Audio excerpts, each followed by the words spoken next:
बिस्मिल्लाहिर्रहमानिर्रहीम अस्सलाम वालेकुम। कैसे हैं आप सब? आई होप आप लोग सारे ठीक ठाक होंगे ना। अल्हम्दुलिल्लाह मैं भी बिल्कुल ठीक हूँ। एंड माशाल्लाह से आज था पहला रोज़ा। तो सबसे पहले मैं आप लोगों को मुबारक देती हूँ कि आज फ़र्स्ट रोज़ा है और रमज़ान की भी आप लोगों को मुबारक हो। तो मेरा व्लॉग अपलोड नहीं हुआ तो इस सिलसिले में हमारी बात ही नहीं हुई, तो आज कर लेते हैं। माशाल्लाह से रमज़ान शुरू हो गए हैं, तो तमाम लोगों ने जो मेरी वीडियोस देख रहे हैं, जो मेरे सब्सक्राइबर्स हैं, जो मेरे सब्सक्राइबर्स नहीं भी हैं लेकिन वीडियो देख रहे हैं, तो काइंडली आप लोग अपनी दुआ में मुझे याद रखिएगा। हर मुसलमान को दुआ की ज़रूरत होती है और दुआ हमारी ताकत भी है।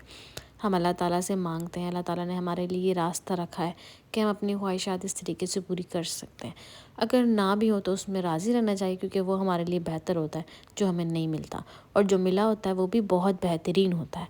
अल्हम्दुलिल्लाह अल्हम्दुलिल्लाह अल्हम्दुलिल्लाह, अल्लाह ताला का बहुत बहुत करम है, अल्लाह का बहुत शुक्र है। अल्लाह ताला ने हमें हज़ारों करोड़ों से बेहतर रखा हुआ है और अल्लाह पाक से दुआ करनी चाहिए कि तमाम मुसलमानों को अल्लाह ताला इतना दे, तमाम लोगों को इतना दे। बहुत बहुत अच्छी बात है, ये रमज़ान हमें नसीब हुए हैं इस साल। हमारी यही कोशिश होनी चाहिए कि जो हमारे नेबर्स हैं या फिर हम जिनको भी जानते हैं और हमारी जितनी भी हैसियत है, उस हैसियत से हमें उन लोगों की मदद करनी चाहिए। तो आप सब इस रमज़ान ज़रूर ये कोशिश कीजिएगा कि आप जिसकी जितनी हेल्प कर सकें कीजिएगा।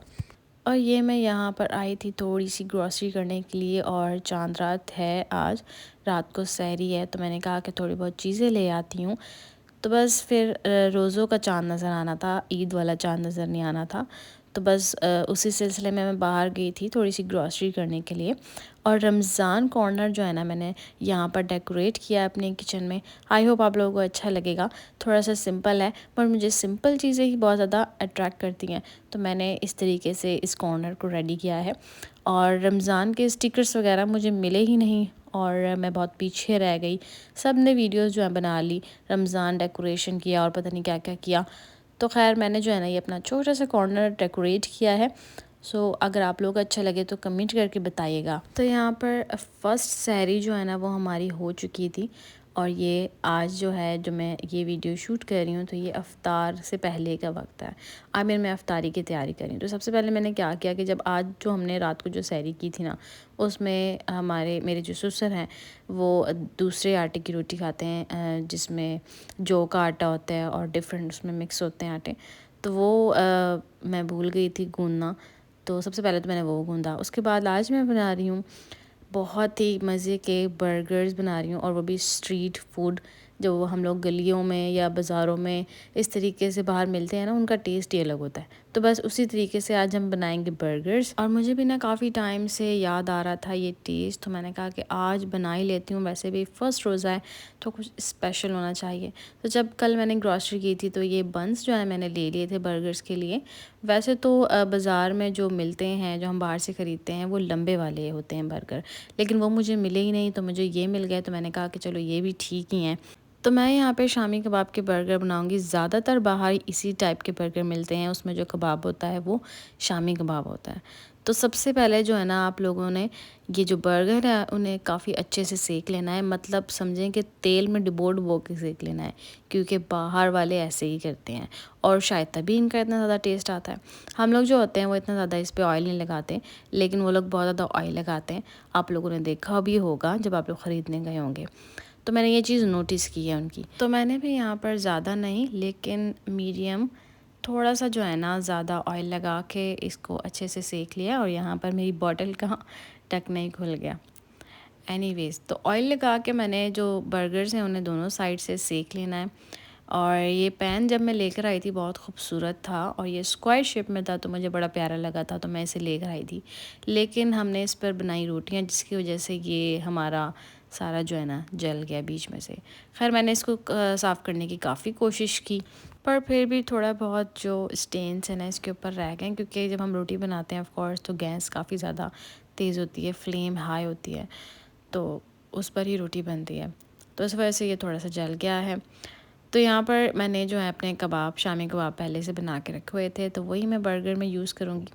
ज़्यादा फ़र्क नहीं होता टेस्ट का, बस कुछ ट्रिक्स होती हैं जो बाहर की जाती हैं और हमें नहीं पता, हम घर के हिसाब से बनाते हैं लेकिन बाहर डिफरेंट की जाती हैं। एक तो उनके मसाले जो होते हैं वो काफ़ी ज़्यादा तेज़ होते हैं, और दूसरे वो जो अंडा जो आप देख रहे हैं इसको मैंने काफ़ी अच्छे से फेंटा है कि ये जो इसका टेक्सचर जो है वो फॉर्मी हो गया है, फॉर्म बबल्स आने लगेंगे ना काफ़ी ज़्यादा, तो बस आपने इसको इतना फेंटना है।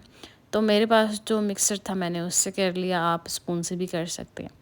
और यहाँ पर मैंने जब कबाब तला है, कबाब फ्राई कर रही हूँ, उसके साथ ही मैंने अंडा डाल दिया। अलग से मैंने अंडे को कोई नहीं फ्राई किया। तो मैंने 2 बर्गर बनाने हैं, 2 शामी कबाब जो है मैंने फ्राई किए, तो दोनों के ऊपर अलग अलग अंडा मैंने जो है ना डाल दिया। और दूसरी बात बर्गर की ये भी होती है, जो स्ट्रीट फूड बर्गर्स होते हैं उनके साथ आप लोगों ने देखा होगा बहुत मज़े की चटनी दी जाती है। ग्रीन चटनी हो या फिर वाइट चटनी हो, डिफरेंट टाइप्स की होती हैं। सम टाइम वो ऐसे करते हैं कि सारी चटनियाँ मिक्स करके दे देते हैं, केचप भी साथ डाल देते हैं, मायोनीज़ भी साथ डाल देते हैं, तो वो टेस्ट जो है ना हिट करता है हमारी ज़ुबान को। तो ये सारी चीज़ें बस इसमें इस तरीके से होती हैं। बाकी सारी रेसिपी यही होती है, उनके भी घर में हर चीज़ बनती है, घर से जो है वो बनवा के फिर बाहर लेके आते हैं बेचने के लिए। तो ये सब कुछ ऐसा ही होता है। तो अगर आप चाहें तो आप भी इस तरीके के बना सकते हैं। और दूसरी बात ये होती है कि उनकी क्वालिटी की भी बात होती है। जैसे कि हम जो केचप यूज़ करते हैं घर में, जो हम केचप यूज़ करते हैं वो नेशनल, शान, शैंग्रीला इस टाइप की मतलब कंपनीज़ का होता है, बट वो लोग जो यूज़ करते हैं वो लोकल यूज़ करते हैं, तो उस हिसाब से उसका टेस्ट भी होता है। तो बस यहाँ पर जो है ना 19-20 का फ़र्क आ जाता है, बाकी सब कुछ ऐसे ही होता है। तो अब मैं बना रही हूँ सॉस। तो उसके लिए मैंने यहाँ पे मस्टर्ड सॉस ले लिया है, केचप एंड मायोनीज़ ले लिया है। इन तीनों को मैं थोड़ा थोड़ा सा डाल के और इनको मिक्स कर लूँगी। तो ये मैंने अपने बर्गर के बन के एक साइड पर लगानी है, और दूसरी साइड पे मैंने तैयार की हुई ग्रीन चटनी जो कि नॉर्मली हर घर में बनती है, तो वो मैं उसकी दूसरी साइड लगाऊंगी। और ये बर्गर बनाते बनाते मुझे अपना टाइम याद आ गया कि जब भी मेरा दिल करना रात को बर्गर खाने का, स्पेशली रात को, रात में ही मिला करते हैं ज़्यादातर कराची में, तो जब भी मेरा दिल करता था बर्गर खाने का तो मैं स्पेशली बोला करती थी अपने भाई को कि भाई बर्गर अगर मेरा लेकर आना है, फ़र्स्ट ऑफ़ ऑल वो बर्गर अंडे वाला होना चाहिए, और दूसरी बात उसके अंदर आपने खीरा नहीं डलवाना, टमाटर नहीं डलवाने, मतलब इस टाइप की ना चीज़ें मैं उससे कहा करती थी। तो वो सारी चीज़ें जो है ना मेरे दिमाग में आ गई और मैं फिर वो उस वक्त में चली गई। तो खैर वो तो गुज़र गया। तो मैं बना रही हूँ यहाँ पे बर्गर का सॉस, जिसमें मैंने अभी जो है ना टोमेटो केचप ऐड किया है। उसके बाद थोड़ा सा मैं मायोनीज़ ऐड कर दूँगी, और उसके बाद हमने ऐड करना है mustard sauce. Mustard sauce add करने के बाद आप इसमें स्पाइसेस भी डाल सकते हैं, just like chilli flakes, but मैंने नहीं डाला क्योंकि आजकल मैं मिर्चों को बहुत ज़्यादा अवॉइड कर रही हूँ। तो बस आप भी जो है ना अवॉइड करना चाहें तो कर लें, क्योंकि ये टेस्ट में तो चलो अच्छी होती है लेकिन हमारे अंदर से हमें बहुत नुकसान पहुँचाती है। तो यहाँ पर हमारा जो सॉस है वो बिल्कुल रेडी हो गया है, और इस मोमेंट पे मैंने जो है ना चम्मच हिलाते हिलाते मुंह के करीब कर लिया कि मैं इसको टेस्ट करती हूँ। तो फिर मुझे याद आया कि मेरा तो रोज़ा है, और यही चीज़ मेरे अल्लाह ताला को बहुत ज़्यादा पसंद है कि हम में ताकत होती है, क़ुव्वत होती है हर चीज़ को करने की, हर गुनाह को करने की, और अपनी प्यास को बुझाने की इस मोमेंट पे, लेकिन हम अपने अल्लाह के लिए ये सब कुछ नहीं करते। और मैं ये बात सोच रही थी कि जब हमारा रोज़ा होता है तो हमें ऑटोमेटिकली अंदर से ना ऐसी फीलिंग्स आ रही होती हैं कि हम गुनाहों से दूर रहें। मैंने रियलाइज़ किया कि जब हमारे रोज़ा होता है तो हमारा दिल ही नहीं करता गॉसिप करने का, जो कि हम औरतों की बहुत ज़्यादा फेवरेट एक एक्टिविटी है। जब भी हम 2-3 औरतें मिल जाएं तो हम लोग यही सब करते हैं, दूसरे तीसरे की बुराई करते हैं। बट जब हमारा रोज़ा होता है तो हमारा दिल ही नहीं करता कि हम कुछ बात करें, एनर्जी ही इतनी नहीं होती। सो आई फील लाइक कि ये कितनी अच्छी चीज़ है ना, कि रोज़ा हमें कितनी सारी चीज़ों से रोकता है, और हम 1 महीने तक अपने आप को बिल्कुल चेंज कर लेते हैं। मेरे ख़्याल से जब रमज़ान आते हैं तो हमें याद दिलाने के लिए आते हैं कि हमें अपनी ज़िंदगी को फिर से ठीक करना होगा, हम किस रास्ते पे जा रहे हैं वो हमें याद दिलाने के लिए आते हैं। तो I think we should think about it. तो यहाँ पर मैंने अच्छे तरीके से सॉस जो है एक साइड पर लगा दिया है, और दूसरी साइड पर मैं अब लगा दूँगी ग्रीन सॉस। हाँ, आप उसके ग्रीन सॉस कह सकते हैं, पर नॉर्मली हम लोगों को पता है कि वो ग्रीन चटनी है जो नॉर्मली हमारे घर में बनती है। तो चले मैं इसका भी बता देती हूँ कि ये कैसे बनाई है मैंने। धनिया लिया मैंने, उसके साथ एक हरी मिर्च और थोड़ा सा नमक, इसको मैंने ग्राइंड कर लिया। तो यही चटनी होती है जो नॉर्मली बाज़ार में भी यूज़ की जाती है बर्गर्स को बनाने के लिए। और लास्ट में मैं इसी चटनी के अंदर दही डाल लूँगी तो ये मेरा रायता भी बन जाएगा। तो और अगर आप इसी रायते के अंदर केचप और मायोनीज़ डाल के मिक्स करके उसे बर्गर के साथ लगा के खाएंगे तो मैं 100% श्योर हूँ कि आपको बिल्कुल भी ज़रूरत नहीं पड़ेगी बाज़ार से बर्गर लेने की, जो कि हमें नहीं पता होता कि किस तरीके से बनाए जाते हैं। पर ये हम अपने हाथों से सेफ़ली और बहुत ही अच्छे प्रोडक्ट यूज़ करके बनाते हैं। तो हम ये घर पे अगर बना लें तो ये बहुत अच्छी बात है। दोनों साइड पर मैंने सॉसेस लगा दिए हैं और अब मैंने जो है ना बर्गर के ऊपर कबाब भी रख दिया है जो कि अंडे के साथ है, तो हमें अलग से अंडा नहीं रखना। और उसके बाद आप अपनी मर्ज़ी से टॉपिंग्स रख सकते हैं इसके ऊपर। तो यहाँ पर मैं बेसिक सी चीज़ें डाल रही हूँ जिसमें टमाटर, प्याज और बंद गोभी है। वैसे आप लेटस भी यूज़ कर सकते हैं बट मेरे पास अवेलेबल नहीं है। और इसके साथ साथ क्यूकम्बर मैंने यहाँ पर स्किप कर दिया, आप वो भी डाल सकते हैं। हाँ, क्यूकम्बर जो है वो यूज़ करते हैं जब हम स्ट्रीट फूड स्टाइल बर्गर खाते हैं, उसमें क्यूकम्बर ज़रूर होता है। तो आप डालना चाहें तो डाल लीजिएगा। और ये थोड़ी सी सॉस बच गई थी तो मैंने कहा कि मैं इसको ऊपर ही डाल देती हूँ, और वैसे भी इसने बचे ही रहना है तो बस ये यहाँ काम आ गई। तो सारी टॉपिंग्स डालने के बाद अब मैं इस बर्गर को बहुत अच्छे से बंद कर लूँगी। और इस मोमेंट पे ये लोग जब बर्गर को अच्छे से बना लेते हैं, उसको फिर से तवे पे रखते हैं और फिर से इसको जो है ना शैलो फ्राई करते हैं। लाइक हमारी ज़बान में ये कहते हैं कि उसको सेकते हैं थोड़ा सा ऑयल डाल के, तो वहाँ से टेस्ट आता है उनके बर्गर्स में।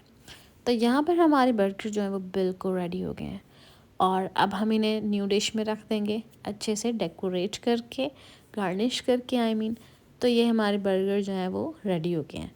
तो मैंने ये जो है बना के रख लिए हैं और जैसे ही इफ्तार का टाइम होगा, वैसे तो इतना टाइम नहीं बचा है, अभी थोड़ा सा ही टाइम बचा है, इफ्तार के टाइम हम इसे माइक्रोवेव भी कर सकते हैं। तो ले जी, हमारी जो आज की डिश है वो हो गई है रेडी। और इसके साथ साथ हमने जो इफ्तारी में और चीज़ें बनानी है, ऑफ कोर्स सिर्फ बर्गर तो नहीं ना खाने, जो और चीज़ें बनानी है अब उनको भी बना लेते हैं। तो यहाँ पर मेरे बर्गर जो हैं वो रेडी हो गए हैं। आपने ये रेसिपी ज़रूर ट्राई करनी है और फिर मुझे बताना भी है कि कैसे बने, क्योंकि शामी कबाब जो हैं वो हर घर में बनते हैं और बर्गर्स आसानी से मिल जाते हैं। और ये सॉसेज़ हैं वो भी हमारे घर होते हैं, बेसिक से सॉसेज़ हैं।